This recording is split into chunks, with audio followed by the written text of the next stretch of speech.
ከባድ መሆኑን አገራችን ላይ በጣም የተዘነጋ ነው። ነገር ግን ያው ሶላት የሚባለው ነገር ከባድ ነው በሚል ይነገራል። በሱፊያው ዓለም ሽርክ የሚሰራን ሰው ጥሩ ነው ይሉታል። ሽርክ የሚሰራ በየቆሌው የሚያርድ ያረደው حرام ነው ተብሎ ያውቅም። በአንዳንድ ቦታ ግን ታሪክ ሶላት ያረደውን አንበላም የሚባልበት አጋጣሚ አለ። ይሁንና ግን ማሳለፍ ላይ አለመስገር ላይ ሰዎች የሚታለሉበት የሆነ ነው። ሰውየው ሶላት የማይሰግድን ሰው እርዱን አልበላም ይላል። ሚስቱ አትሰግድም አብሮ ይኖራል። ሰውየው ሶላት የማይሰግድ ሰው ያረደው አይቻልም የሚባልበት ሀገር አለ። ልጆቹ አይሰግዱም ጥሩ ሰዎች ናቸው። የሰደቃይቱ ጊዜ ብቻ ነው ሶላት ሰግድ ያልሰገደ የሚባለው ማለት ነው። ሶላት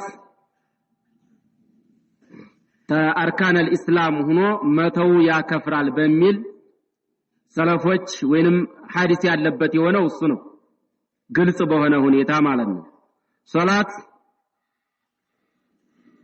ትልቅ የሆነ ዒባዳና እሱን መተው ተኢስላም የሚያወጣ መሆኑ ነብዩ አለይሂ ሰላቱ ወሰለም ሶላትን የተወሰው ተኢስላም እንደሚወጣ ተናግረዋል። ያው ዝላይ ማስተማር ተመቀደሙ ጋራ ማለት ነው። ማስተማር ይቀደማል። من ترك الصلاة متعمدا فقد كفر جهرا الصلاة عماد الدين فمن أقامها فقد أقام الدين ومن تركها فقد هدم الدين إن صلاة يدين مسسو يدين مسارات نات يتوسو دين النادي يسجد يسوقن دين እንዳለው ነው ማለት ነው።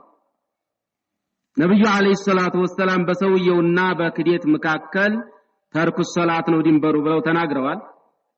ስለዚህ ሶላት የማይሰግድ ሰው ሁክሙ ምንድነው ወደሚባለው ለሶስት ይከፍሉታል። ሼኹል ኢስላም ተይሚያ እንደከፈሉት አንደኛ ፈርድ አልሆነብኝም ብሎ ከሆነ የሚተው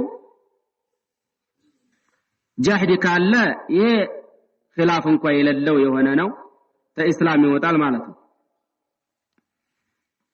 ሁለተኛ ጃህድ የለውም ዛሂሩ ነገር ግን ስገድ ሲባል አልሰግድም ነው የሚለው በዛው ላይ ዘወተረ وهذا يدل على جحدها هنا ይሄም ጃሂድ መሆንን ስለሚያስይዝ ይሄም ተኢስላም መውጣቱ ግልጽ ነው። ሶስተኛው ይሰግዳል አንዳንድ ጊዜ ይተዋል ወይንም ፈርድ መሆኑን ያቀራል ይናገራል ነገር ግን አይሰግድም። ይሄ ኺላፍ ያለበት ይሄ ነው። ያገራችንም ሰው አቋሙ አብዛኛው በዚህ ላይ ነው ያለው ማለት ነው። ስለዚህ ይሄ ይከፍራል ክፍራቱ ባይሆን አስገር ነው ወይ አክበር ነው ወይ የሚባል የዑለማዎች ቀውል ተመኖሩ